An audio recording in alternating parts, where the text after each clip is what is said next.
You know the way your stomach drops when a message stays unread, and your mind starts writing explanations that make you smaller. You scroll through photos and replay conversations, searching for the moment you said too much or not enough. You promise yourself to act normal next time, to be low maintenance, to ask for nothing. You become lighter, quieter, easier to keep. Hours pass in a fog and the body pays the bill. A tight throat that never opens, a chest that feels both hollow and heavy, sleep that looks like rest and never restores anything. To be honest, the chase wears a friendly mask. It feels like hope. It feels like devotion. It feels like proof that your heart is alive. You tell yourself that great love demands effort and that patience is noble. You collect crumbs and translate them into meals. You accept delays and call them independence. You overgive and rename it generosity. The names sound kind while your life gets small. You start living in a future that never arrives and your present begins to starve. There is a specific ache that comes from trying to be chosen. You watch their moods like weather and dress yourself to match the forecast. You soften your voice so you do not take up space. You laugh at jokes that land like stones. You rehearse texts as if a perfect sentence could save you from being left. The body knows the truth before the mind admits it. Jaw locked, breath held, shoulders curled to look less like a need and more like a solution. You call this romance. Your nervous system calls it survival. Most people will not say this out loud. Chasing love is lonely even when the chase looks exciting from the outside. Your friends tell you that your standards are high and your taste is sharp. They do not see the silent deals you make in the dark. They do not see the altar where you place your boundaries, your rest, your laughter, and ask the God of their attention to bless you. The blessing never lands. The offering keeps growing.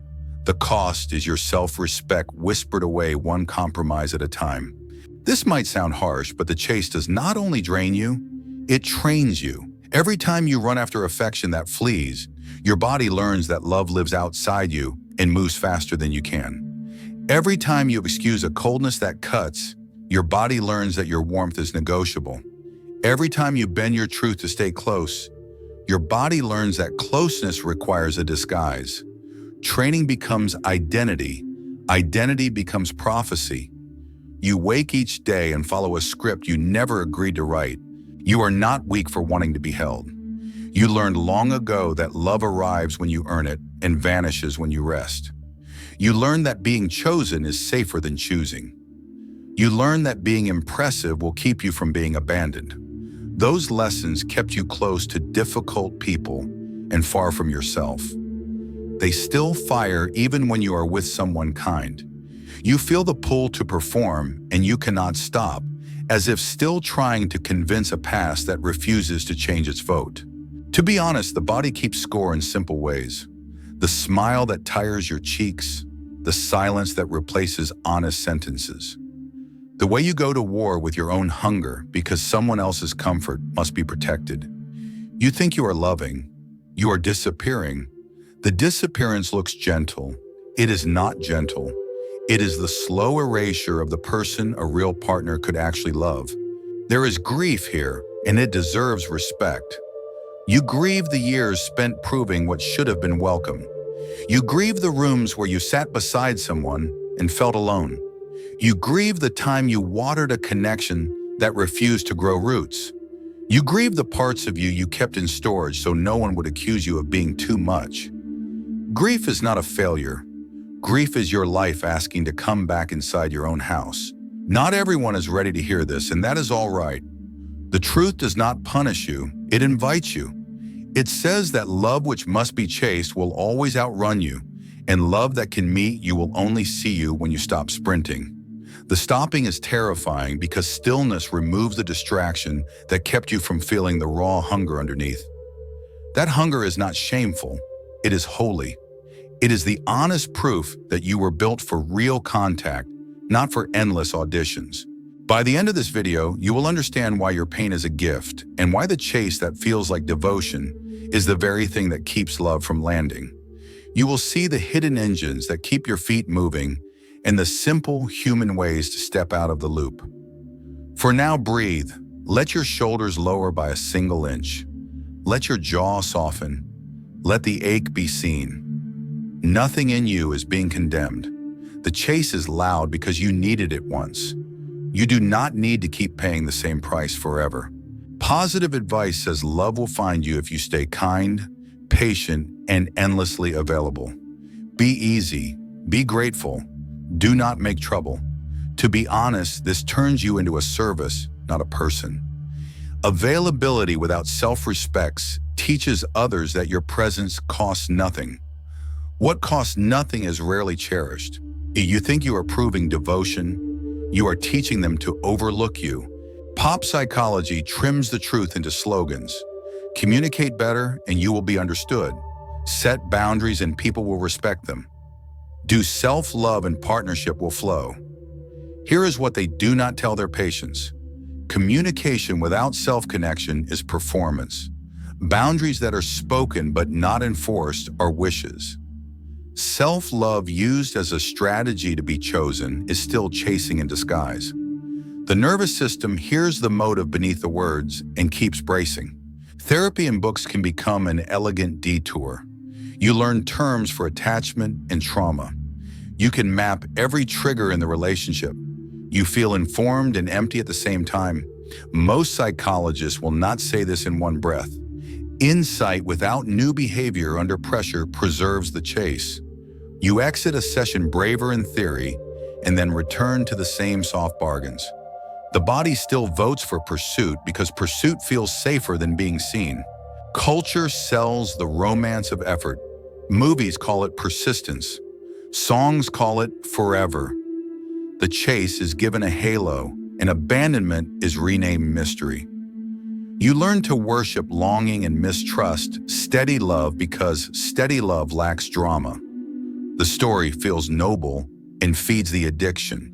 You mistake intensity for intimacy and absence for depth. Your body pays the cost with nights that do not heal anything. There is a modern illusion that independence fixes everything. Never need anyone and no one can hurt you. You perform lightness. You say you are fine with casual. You pretend your chest does not ache. To be honest, this is still chasing. It is the reverse sprint. You run from your need and end up with people who are running too. Two sprinters do not build a home. They pass each other with polite smiles and go back to their lonely victories. Another illusion tells you that choosing the unavailable is proof of your high standards. You aim for someone impressive and call the distance discernment. The hidden mechanism is simpler. Repetition compulsion. You pick what burns because the smoke feels like childhood. The pattern seduces you with familiarity and punishes you with confusion. You are not picky. You are loyal to an old wound that has not been grieved. Spiritual language can sanctify the chase until it sounds holy. Surrender to timing. Trust the process. Send love and it returns. Without a spine, surrender becomes waiting as a lifestyle. Trust becomes passivity. Sending love becomes unpaid labor. The words are beautiful. The effect is that you stay where love does not land, and you call the staying faith. There is also the kindness myth. If you give more, they will see your value. If you forgive faster, they will step up. If you hold everything together, they will realize you are the one. Here is what they do not tell their patients. Overgiving trains entitlement, not gratitude. Fast forgiveness deletes consequences, not problems. Holding it all prevents reality from doing its work. You become the glue and they never have to learn their hands. The boundary slogan creates false security. Post a quote, say a line, expect transformation. Boundaries are not sayings. Boundaries are nervous system events repeated until the relationship updates or ends. A line that quivers invites negotiation. A line that holds through the first push teaches respect. The illusion is that the sentence is the work. The truth is that your breath and your posture are the work when the moment arrives. Time is offered as a cure for longing. Give it time and they will come around. Time without contact with reality builds scar tissue over fantasy. Weeks become months and the story fattens while the bond thins. You are not waiting. You are extending the audition. The director never enters the room. There is a hidden economy underneath all of this. Chasing love pays quickly. It gives purpose. It keeps you busy. It delays the grief of sitting with yourself. The cost is delayed too. Self-respect drains on a slow drip. Standards blur. Resentment grows under a polite smile. The bill arrives in a quiet room where you no longer recognize your own voice. This might sound harsh, but the chase survives on your collusion. Not because you are weak, because the role protects you from the terror of stillness. If you stop running, you must feel the raw truth of being unchosen in this moment, and you must meet the person left in the room. That person is the one who can build a life. The chase keeps you from having to meet them. But there is something even scarier than chasing people who cannot love you, and we will get to that. If your chest tightened as you saw how chasing love keeps shrinking you, if this feels like it's about you, subscribe to the channel. The algorithm will show this to others ready to face their shadow. To be honest, chasing love is not a personality flaw. It is a survival pattern with deep roots. Freud gave a simple frame for why the feet keep moving toward the same kind of person who cannot meet you. The mind repeats what hurt, hoping to write a better ending. That is the old loop where a child learns that love arrives when they earn it and leaves when they rest. The body stores that rule as a reflex. You lean forward, perform, soothe, anticipate. The reflex fires before thought, and then the mind explains it as romance. Jung offered a map for what gets buried to make that loop run. The shadow holds the parts of you exiled to stay loved. Need that would have asked someone to show up. Anger that would have protected the line. Desire that would have made you bright in rooms that preferred you dim. Power that would have set direction. You did not delete these forces. You stored them. The chaser identity keeps the storage room locked. You present sweetness because sweetness draws less fire. You present flexibility because flexibility keeps demands away. The cost is that the stored forces leak through symptoms. Resentment that tastes metallic. Jealousy that surprises you. Exhaustion that sleep does not fix. The psyche sends these signals to help you retrieve what you hid. Under the floorboards, the stored material knots itself into living loops. Depth psychology calls them complexes, but the word is simple. A complex is a circuit made of memory, sensation, and meaning that takes the wheel when touched. A pleaser circuit forms around the belief that harmony keeps you safe. A rescuer circuit forms around the belief that taking responsibility earns belonging. A martyr circuit forms around the belief that suffering proves you deserve love. When the circuit lights up, breath changes first, thought second. Your chest drops. Your voice softens. You drift towards self-erasure while calling it devotion. Insight alone cannot switch off a circuit because you do not choose it with logic. Your body chooses it to avoid an old risk. Attachment adds another layer in plain language. If love in your earliest rooms arrived unpredictably, your system learned to read absence as a challenge and distance as a cue to try harder. Intermittent warmth becomes intoxicating. A delayed reply lands like rain in a drought and stamps the chase as effective. The stamp is strong because intermittent reward trains the deepest part of the brain. You are not dramatic. You are conditioned. Family programs write the operating system. Be easy, be grateful, keep the peace, do not be too much. If closeness depended on usefulness, you learn to offer service instead of self. If anger drew punishment, you learn to smile while your boundaries dissolved. If need drew mockery, you learn to hide need behind competence. As an adult, you root desire through these old scripts and call it love. The body obeys the script even when your words say you want something different. Archetypes explain why the pattern feels absolute. When the orphan leads, you scan for danger and cling to any hand that looks warm. When the lover rules without the warrior, you merge and call that intimacy while your spine leaves the room. When the caregiver runs the house without the sovereign, you pour out until you are empty and call that goodness. Integration is not theory. It is a seat at the table for each force. The orphan asks for steadiness. The warrior guards your line. The lover keeps your heart open without surrendering your shape. The caregiver brings mercy with limits. The sovereign decides what changes now that you see clearly. The chase loses power when the inner table is full. Most psychologists will not tell you this in a single breath. The chase lives in the body before it lives in language. The fawn response that soothed a volatile parent becomes the way you greet attraction.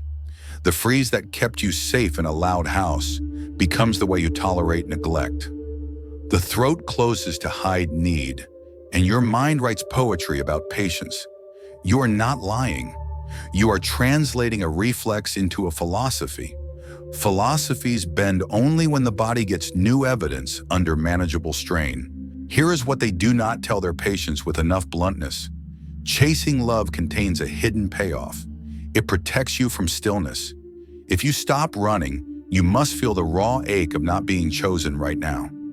You must sit with loneliness without a performance to distract you. That ache is not punishment. That ache is the doorway back to yourself. Loneliness becomes a path when you consent to feel it in doses your system can carry. When you can hold the ache without leaving, you stop selling yourself to end it. Freud also described the quiet machinery of defenses that keep the chase holy. Rationalization renames overgiving as generosity. Projection turns your own buried hunger into a story that the other person is too demanding, which keeps you from naming your need. Idealization lifts the unavailable onto a pedestal so you never have to face the ordinary work of being met. Spiritual bypass wraps waiting in sacred words. These defenses once protected you in rooms where truth was expensive. Now they hide invoices you're already paying. Jung would add the role of persona, the mask you wear to fit. You learned a face that is agreeable, capable, amusing, alluring. The mask is useful at work and in first conversations. The mask becomes a prison when it replaces the person. People who cannot love you will praise the mask and never ask for the human behind it. People who can love you will want the human and tolerate the moments when the mask slips. The test is simple and often painful. When you speak from inside your skin, do they draw near or pull away? Your body knows the answer before your mouth explains it.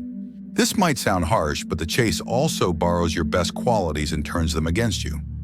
Loyalty becomes self-abandonment. Passion becomes obsession.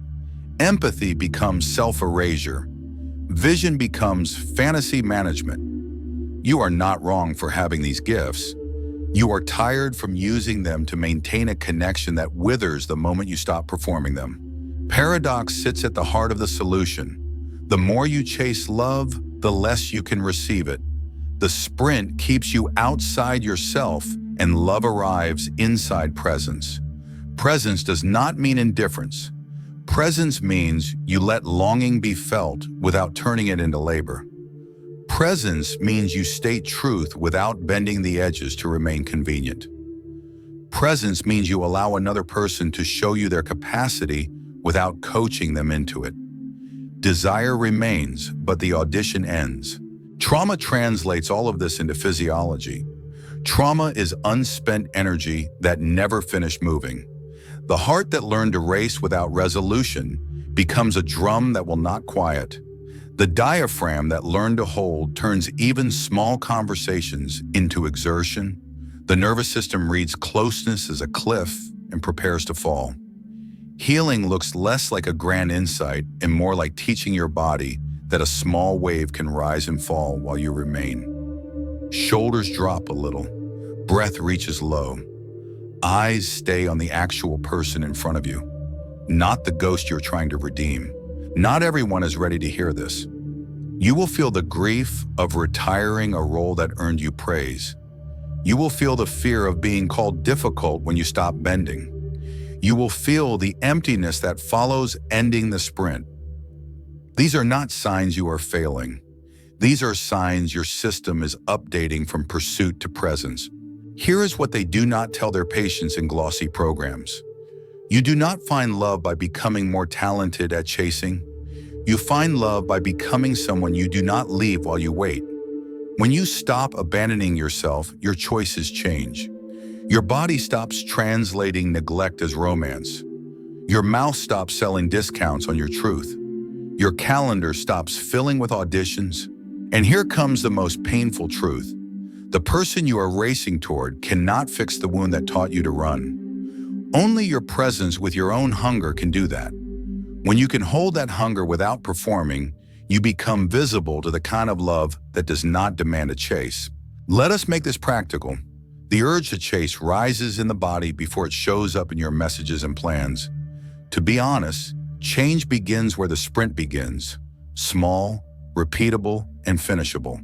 Safety first, intensity second. Start with a pause you can feel.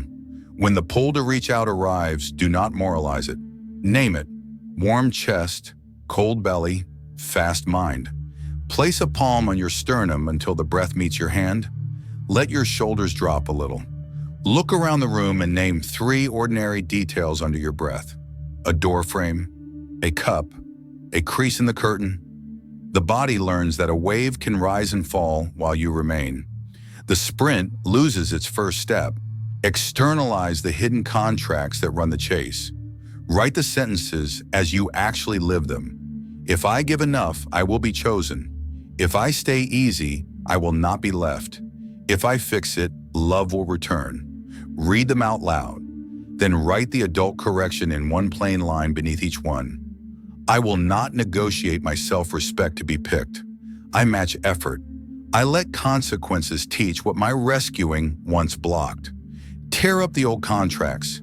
Keep the new lines where you see them daily. Install a no-pursuit policy that removes debate. Policies are pre-decisions that protect you when longing argues. Examples that work in real life.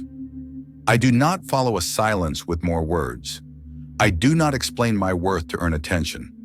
I do not compete for a place in someone else's life. Emergencies of life and limb are the only exception. A policy turns your longing into information rather than orders. Practice honest lines that protect connection without performance. Speak them exactly and stop talking. I want closeness, and I will not chase it. I am available for a steady pace. I am not a fit for hot and cold. I need reciprocity for this to remain healthy. You will feel heat in your chest. Stay present through the first push until the wave peaks and falls. Most psychologists will not tell you this in a single sentence. A boundary becomes real when your breath and posture carry it through pressure. Use pendulation when the hunger spikes. Place attention on the ache in your chest for a few breaths, then move attention to your feet on the floor. Back to the ache, back to the feet, like a tide. Range is resilience. You teach your system that intensity has exits that are not pursuit. Use titration so you do not flood. Take longing in sips, then orient to the room. Allow the sensation for a handful of breaths, then name 3 neutral sites. Repeat until the charge drops. The goal is capacity, not heroics. Reclaim the parts the chase kept in storage. Shadow work here is concrete. Choose one trait you exile to remain lovable. Need, anger, desire, standards. Write one cost of banishing it and one gift it brings when owned. Say out loud that this trait gets a seat at your table now with responsibility. When the urge to chase rises, ask which trait is asking to return and give it a small act. Need asks you to state a preference. Anger asks you to draw a line. Desire asks you to make an invitation and accept the answer. Standards ask you to end what is unreciprocated. Design friction that slows the sprint and makes presence reachable. Put the phone in another room during decision windows. Delay replies by default so your body can vote first. Keep a small card nearby with 3 words: breathe, posture, line. You do not need more willpower. You need fewer exits and more anchors. Create an evidence bank so doubt cannot erase progress. After each moment of non-chasing, write one plain line. I felt the pull and I stayed. I said what I wanted without bending. I ended a pattern that starved me. On fragile days, you read a few lines to remind your nervous system what it already knows. Repair without drama when you slip. No shame, no story, say one sentence. I left myself there, and I am returning now. Then do one small act that proves the return. Unsend the third follow-up. Step away from the thread. Call a friend who knows your truth. Repair builds trust faster than perfection ever did. Reshape how you rest, so rest stops feeding the chase. Rest that restores includes contact with your body and ends on purpose. A quiet walk without screens. Music with breath low and eyes open. A short nap with an alarm. Rest that sedates is an open door to tomorrow's pursuit. You feel the difference after it ends. Set relationship tiers based on behavior, not fantasy. Inner circle for those who meet you. Middle circle for those who are kind but limited. Outer circle for those who are mostly extractive or unavailable. Access and response time match the tier. This is not punishment. This is stewardship of your life. Name the secondary gain out loud so it loses leverage. Chasing gives purpose. Chasing delays loneliness. Chasing keeps you from meeting yourself. Then name the price you actually pay. Thin dignity, thin joy, thin truth. Here is what they do not tell their patients. The gain is immediate and the loss is delayed. Speaking both ends the spell. Invite the inner team you benched. Say it softly so your system hears a human voice. Warrior guards the line without drama. Lover keeps the heart open so truth does not harden. Caregiver brings mercy that includes you. Sovereign sets direction that includes your future self. Roles spoken become roles available. If the grief or panic makes life unworkable, bring in steady professional help that can move at your nervous system's pace. Help is scaffolding while you rebuild. Not everyone is ready to hear this, and that is all right. If you are, begin where fear is mild. One pause before you answer. One honest line delivered without apology. One policy you keep when longing argues. One act that ends and returns you to yourself. Repeat tomorrow. Presence compounds. The chase loses its glamour when reality starts to feel like home. If you saw yourself in these words, write in the comments, I no longer run from pain. Let's see how many are ready for the truth. If you feel it's time to meet your shadow, write, my darkness is my strength. Let's build a community of those unafraid to look within. If you're ready to drop the mask, write, I take off the mask. Let's see who's ready for real life. If this video changed something in you, write, I accept my shadow. Make it your vow to yourself. And here comes the most painful truth. The more you chase love, the more you teach your nervous system that your own choice carries no weight. Every step towards someone who will not meet you becomes a step away from yourself. Each apology you offer for having needs becomes a small rejection of the person who must live your life. The chase does not only fail to bring love closer, it convinces your body that love is something earned by self-erasure. That lesson settles into your bones until even kindness feels suspicious and absence feels like home. To be honest, the wound is not that they do not choose you. The wound is that you keep leaving yourself to be chosen. You swallow the sentence that would reveal you. You smile through the moment that asks for a line. You translate coldness into mystery and call your longing devotion. The price is quiet and brutal. You cannot feel loved while acting like someone else. You cannot feel safe while selling your truth for access. You cannot feel seen while hiding in plain sight. Here is what they do not tell their patients.